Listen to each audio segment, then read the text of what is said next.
Мына бул жыйынтыктоочу 3-раунд жана азыр калыс ошентип кайрадан туруп беттешти өткөрүүсүн сунуштады.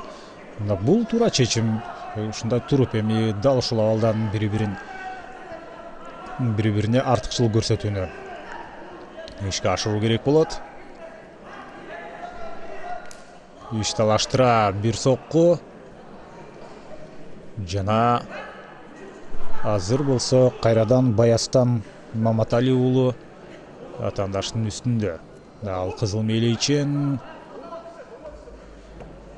бир айланып туруп азыр ыңгайлуу позицияга өткөнгө аракет кылып атат. Бул толугу менен ушул машыгууларда колдонулуп келген ыкмалардан деп айтсак болот. Ушунчалык ишенимдүү кыймыл аракеттерди алар жаратууда. Бирок активдүүлүк керек. Мына ушул атаандашты жерге чыккандан кийин эгерде активдүүлүк болбосо кайрадан эле тургузуп коюшу толук ыктымал. Калыстын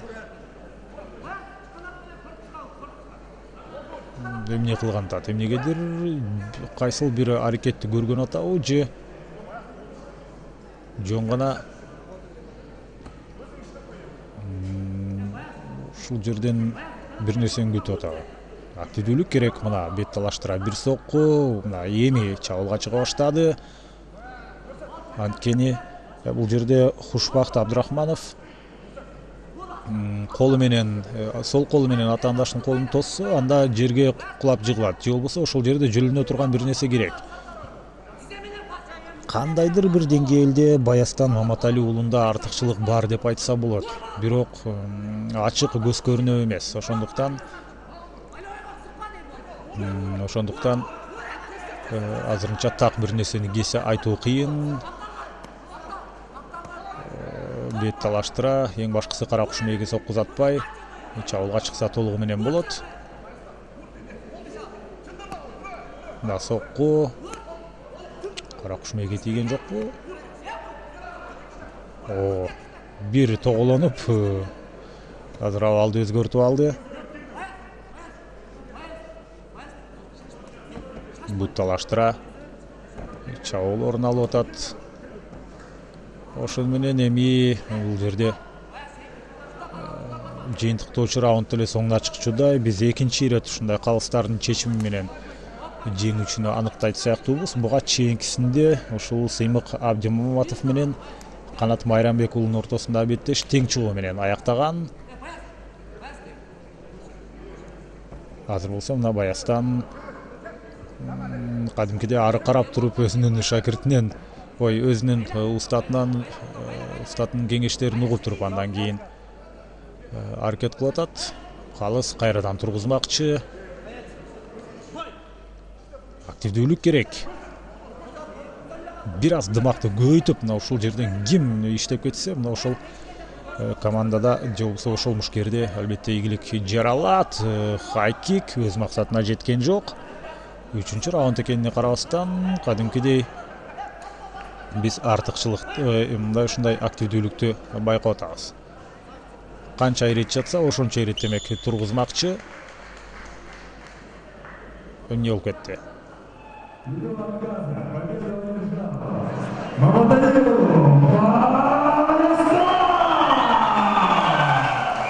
Маматали уулу Баястан ошентип бул беттештин жеңүүчүсү. Анткени Хушбакт Абдрахманов кайра жерге жатып алып, ошентип активдүүлүк көрсөтпөй беттештен баш тарткан үчүн.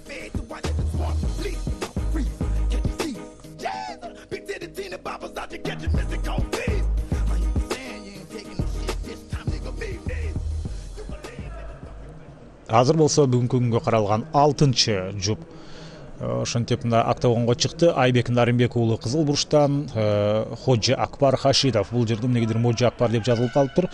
Чындыгында ал Ходжи Акбар Хамидов. Ходжи Акбар бул Өзбекстандык. Мына алгачкы ирет ошентип башка өлкөнүн өкүлү чыкты. Буга чейин биздин мекендештер бири-бирине каршы таймашты өткөрүп аткан. Булар 66 килограмм салмак чембирдигинде. Биздин мекендешибиз кызыл байламтачы, мына мээлеи көк, бирок байламтасы кызыл. же болбосо чолок шымында кызыл өңдөрү бар. Мына активдүү аракет кылып аткан бул мына Айбек Нарынбек уулу Кочкор шаарынан келген мушкер. Нарын облусу спорттун чебери, эреже серуш боюнча өзү 23 жашта. Охо, лоу-кик өтө сонун. Эми Айбек Нарынбек уулунун бою 1,75 болсо, өзбекстандык мушкердики 1,93. Андыктан бир топ атаандаштын бою узун. Ошого карабастан Айбек азыр өзүнүн активдүүлүгүн көрсөтүп атат. Аралыкты кыскартып келип, чабуулга чыгуунун болгон мүмкүнчүлүгүн колдонууда. Бул эми атактуу Эмил Токтогоновдун шакирти Айбек Нарынбек уулу БС спорт клубунда өзүнүн беттешти машыгууларын өткөрүп келет. Азыр болсо мына өзбекстандыкты Ходжа Акбарды мына бурчка такап келди дагы, бутунан тартып, албетте азыр жерге жыгуу керек. Жерге жыкты. Бирок бир буту менен өзгөчө мына каршылык көрсөтүп аткан. Азыр Хабиб Конорду дал ушундай кылып отургузду эле, мына бутун көтөрүп. Бирок бул жерде Ходжа Акбар мүмкүнчүлүктөн пайдаланып, демек Айбек Нарынбек уулунун мойнунан кармап алды. Бул жерде муунту ыкмасы албетте ишке ашпайт. Себеби ыкма так таза эмес. Ошол эле учурда Айбек Нарынбек уулу болсо мына бир топ чарчатып кыйнап жаткан мезгили. Ходжа Акбарды кармаш урушу боюнча Өзбекстандын чемпиону болуп эсептелет. Ходжа Акбар Хамидов Мангуст спорт клубунун өкүлү, Мансур Тугизбаевдин шакирти. Азыр болсо муунту ыкмасы колдонуп баштады. Жок, ал иш жүзүнө ашпай калды. 3 бурчтук ыкмасы, мына ушул 3 бурчтук ыкмасынан кутулуп чыгуу өтө кыйын. Канчалык сокку узатпасын, азыр бутуна кошту дагы, тартыш керек. Колун тартып кетсе эле анда бүттү. Буга чейинки мына ушул бир 3 бурчтук ыкмасында колу тартылбай калган болчу. Мына ошондуктан ал жерде ал ыкманы ишке ашыра алган эмес. Колун эгерде кошуп тартып, түртүп кете турган болсо, сөзсүз түрдө багынып бергенге аргасы болот. Ходжа Акбар же ушунчалык аягына чейин чыдап эле уктап калбаса, башка кандайдыр бир учурлар болушу мүмкүн эмес. Бутун кошо жок. Бул кандай? Бул дал ошондой, мына ошентип жеңишти бул жерде камсыз кылды. Мекендешибиз Айбек Нарынбек уулу Азамат ушул башынан аягына чейин өзүнүн үстөмдүгүн көрсөтүп келди дагы. Биротоло Ходжа Акбардын багынып бергенге аргасы кылган.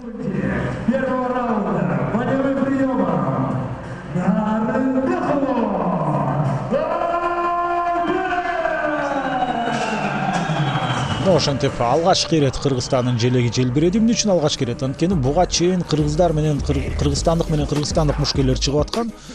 Ошондуктан эми өзүнүн мекендешине каршы чыкканда өз өлкөң желегин алып чыгуу бул бир аз аша чапкандык болушу ыктымал.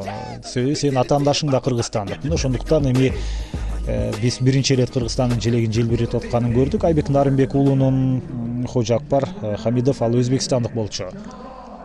Азыр болсо кийинки жұп, бүгүнкү күнгө каралган 7-чи жұп, бул болсо демек эки мушкер тең Кыргызстандан көк бурчтан чыкканы Асан Булат уулу, ал эми Чомотай Туратбеков ал кызыл бурчтан чыкты. Охо, бири-биринен такыр артка тартчудай эмес, чекелери тийишип, ушул жерден бири-бирин сүрүп кеткенге дагы дээрлик жетишкендей болду. Убакыт кетти. Асан Булат уулу. Бул Асан Булат уулу мына көк мээлей менен, же болбосо мээлейи кызыл, бирок көк байламта турат. Ошондой эле анын чолок шымынан да байкасак болот. Охо, азыр болсо айланып туруп, айланма соккуну бир ишке ашырып көрдү, бирок аягына чейин соккуну узаткан жок. Ошол эле учурда мына кызыл бурчтан чыккан бул чолок шымында кызыл өңдөрү бар, ал Чомотай Туратбеков Спартак спорт клубунда машыгып келет.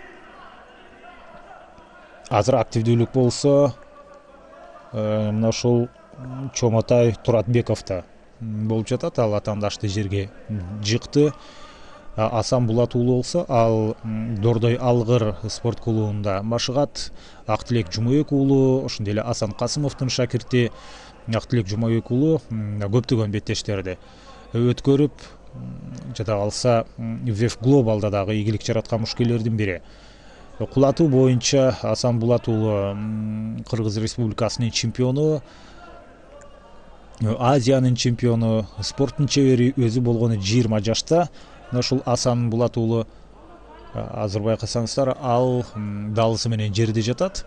Өзү 20 жашта экенине карабастан бир топ сапаттуу таймаштарды өткөрүүдө деп айтсак болот. Ошол эле учурда анын атаандашы Чомотай Туратбеков, ал 21де, экөөнүн ортосу бир эле жаш айырма. Бойлорунун узундугунда бир 2 сантиметр айырма бар. Асан Булат уулу 173 болсо, Чомотай ал 1,75 сантиметр. 2 сантиметр гана айырма бар. Азыр булардын салмагы 66 экенин эсиңиздерге салайын. Жана өтө таасирдүү соккуларды ишке ашырганга аракет кылып атат. Канчалык деңгээлде иш жүзүнө ашат болду экен. Чомотай Туратбеков өтө активдүү болуп атат. Мына атаандашты артына өтүп туруп жерге жыкты. Жана Чомотай Туратбеков бул жерден кайрадан мына бет талаштыра соккулар. Ылдый жагынан карасаңыздар, колтуктун ичинен келип туруп бет талаштыра соккуларды дагы ишке ашырып атат. Кара куш мээге сокконго болбойт. Калыс албетте кара куш менен тосуп турат. Мына кол менен эскертүү берди. Мына буга чейинки беттеште көрдүк. Кайра жерге жатып ала берди эле. Жыйынтыгында ага жеңилүүнү тапшырып койду. Мына ортодо калыста өтө көп мүмкүнчүлүктөр бар.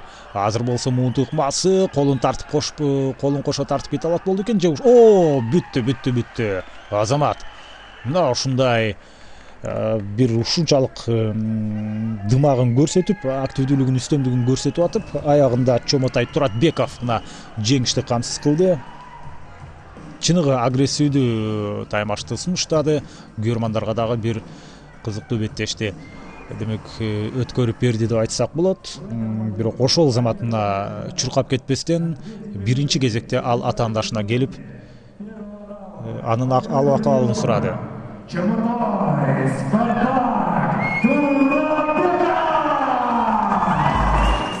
Чомотай Туратбековду татыктуу жеңиши менен куттуктайбыз.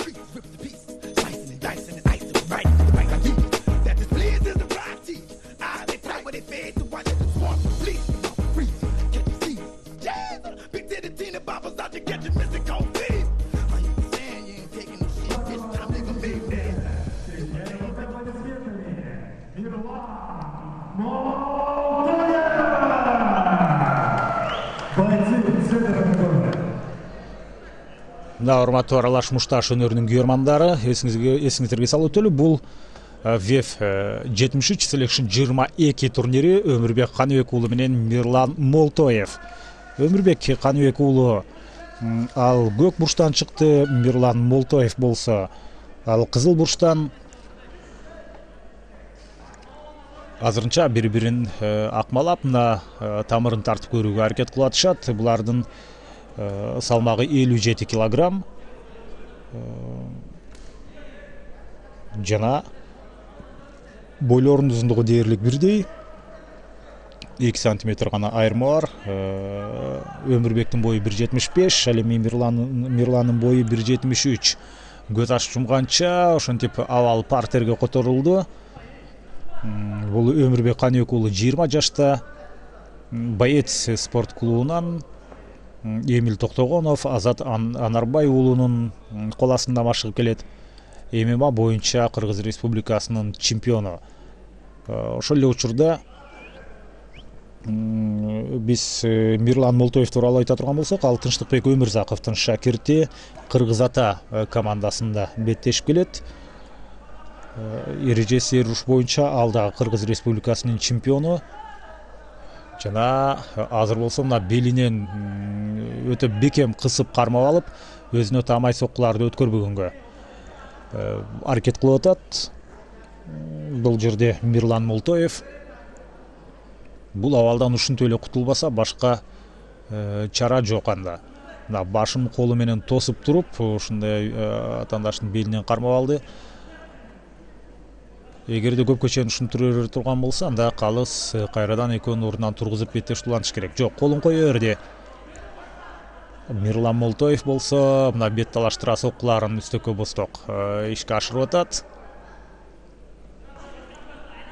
Бет талаштыра чабуул. Мына эми атаандаштын үстүнө минди, кадимкидей ал учурда мына тосмону кармаганга эреже уруксат бербейт. Бирок буту менен мына ушул тосмонун да бутун манжаларын киргизип алды эле. Сериялуу чабуулорун алып кетиш ыктымал. Толугу менен артыкчылык Мирлан Молтоевде. Мына соккулар, мөндүрдөй жааган соккулар, түп-түз бет талаштыра. Бул абалдан кутулуп кетүү да кыйын болуп турат. Жок. Токтотуп койду. Туюк коргонуу. Мүмкүн бул жерде Өмүрбек Каныбек уулу макул болбойт болушу керек. Мүмкүн макул эмес ал. Эмне үчүн антты деп. Бирок туюк коргонуу болгону анык болуп калды. Мирлан Молтоев. На второй минуте, 31 секунде первого раунда победу одержал Каныбек.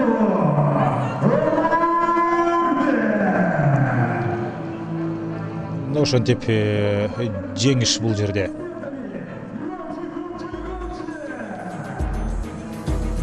Ошентип жеңүүчү бул жерде аныкталды. Ага болсо Тилек Жээнбеков өзү демек ошентип сыйлыктарды тапшырды.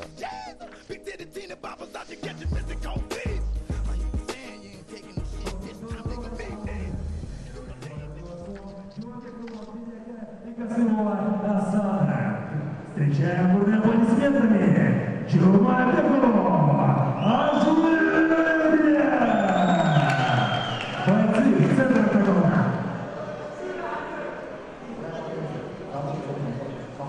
Азыр болсо эми мына Жанубай Сатыкеев менен Азирет Жумабек уулу беттешмекчи. Булардын салмак чен бирдиктери 57 килограмм. Жаныбек Сатыкеев ал мына көк мээлей менен чыккан мушкер, Жалал Абад облусунан Чаткал районунан келген, 22 жашта, ММА боюнча спорттун чеберлигине талапкер. Ал эми кызыл мээлейчен бул Азирет Жумабек уулу Дордой Алгыр спорт клубунан, Актилек Жумабек уулу менен Асан Касыповдун шакирти. Буга чейин 2 ирет беттешке чыгып, Азирет экөөндө тең жеңүүчү аталган. Азиреттин бою 1,69 сантиметр, ал эми Жанубайдын бою 1,68 сантиметр. Экөөнүн ортосунда бир гана демек сантиметр айырма бар. Дээрлик бойлорунун узундугу бирдей деп айтсак болот. Ал эми жаш курагы боюнча Жанубай Сатыкеев ал көк бурчтан чыккан мушкер 2 жашка улуу Азирет Жумабек уулуна караганда. Актилек Жумабек уулу, Азирет Жумабек уулу өзүңүздөр байкадыңыздар болуш керек. Демек Актилектин ошентип ал туугандарынан Азирет биринчи номер менен иштеп атат. Акырындап атаандашын бурчка такап келе жатты эле. Азыр каршы эпкинден сокку өткөрүп алышы ыктымал. Мага жакканы бул экөөсү азырынча бири-бирин партерге которбостон ушул туруп беттешти өткөргөнгө басым жасап атышат. Негизи ар кайсыл беттеш ушундай ар тараптуу болуп турганы жакшы. Бирөөсүндө партер, бирөөсүндө туруп, бирөөсүндө дагы бир башкача акмалар. Экөө тең бири-биринин ошентип баш сөөгүн камалууга алып атты эле. Ал учурда бутка кирип барды. Бутка кирип барган бул Жанубай Сатыкеев. Азирет Жумабек уулу болсо мына ушул колун байлап туруп азыр кармап турат. Мындай ыкма албетте жок эле дегенде өзүнүн позициясын жоготпогонго мүмкүнчүлүк берет. Калыс экөөнүн тургузуп туруп, кайрадан туруп беттешти өткөрүүгө буйрук берди. Акырындап чегинип бара жатат Жаныбай Сатыкеев, бирок бул алдамчы көрүнүш. Артка 1-2 кадам жылып бара жатып туруп, токтоп туруп ошол заматка каршы эркинден сокку узатканга өтө катуу аракет кылат. Кросс сокку азыр эки тараптан тең чабуулдар өтө мыкты.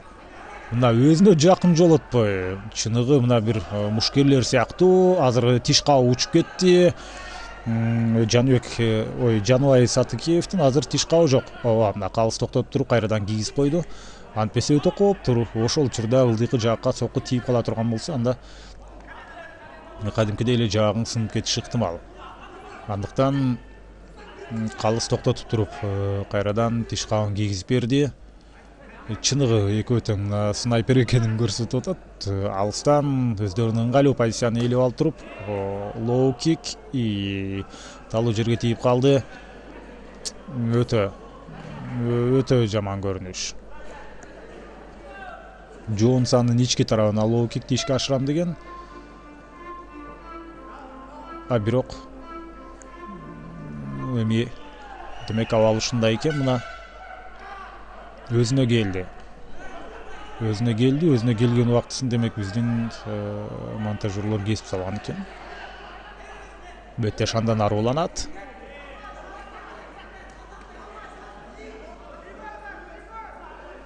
Бул ирет эми абайлаш керек. Кайра андай талуу жерге сокку узатпастан. Азыр мына ушул жерде мидл кикти ишке ашырам деди эле Азирет Жумабек уулу. Бирок Жаныбай Сатыкеев алдагы чабуулга чыгып кетип, экөөнүн тең аракети ишке ашкан жок. Экөөнүн тең көздөрү жанып туратында жеңишке жетем дегенде.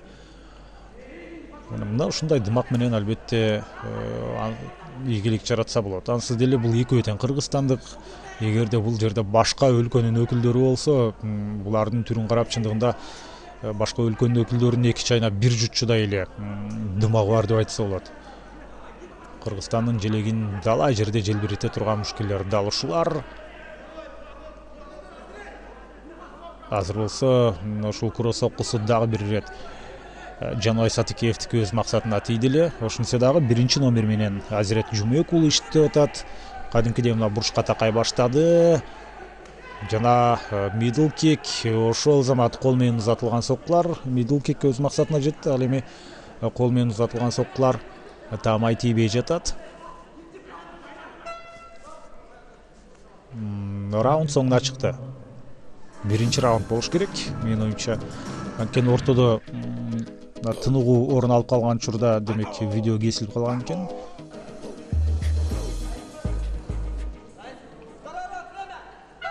Экинчи раунд. Мына экинчи раунд ошентип башталды.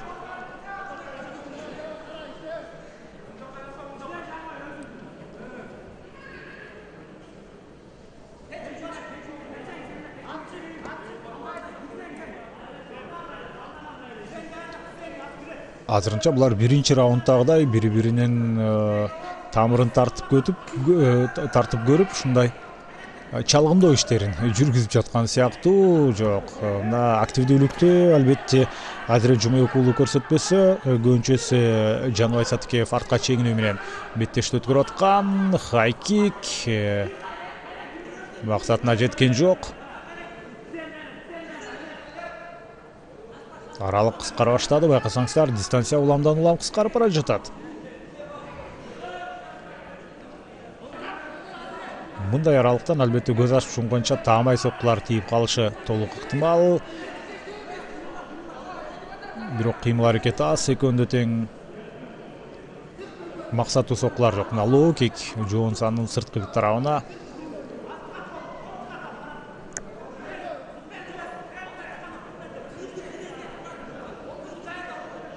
Бул аралаш мушташ өнөрүнө караганда мына кикбоксингти көбүрөөк элестетип атат. Азыр мидл кик өтө сонун эле.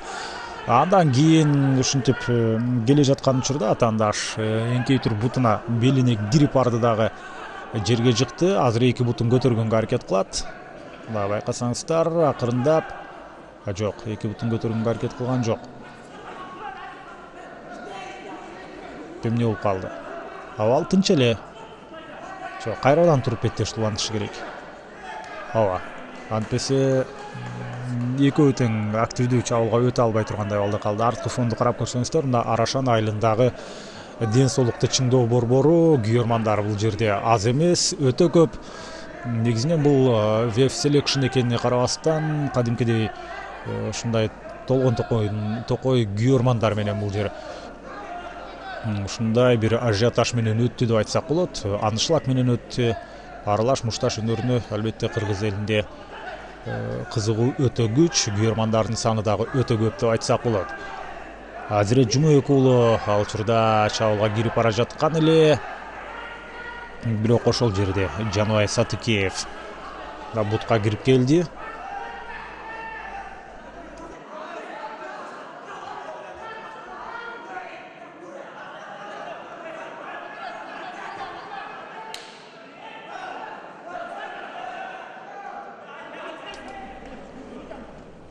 Кайрадан туруп беттешти өткөрүшөт. Антпесе бири-бири менен кармашып калган учурда таасирдүү бир кыймыл аракеттер таптакыр орун албай жатат.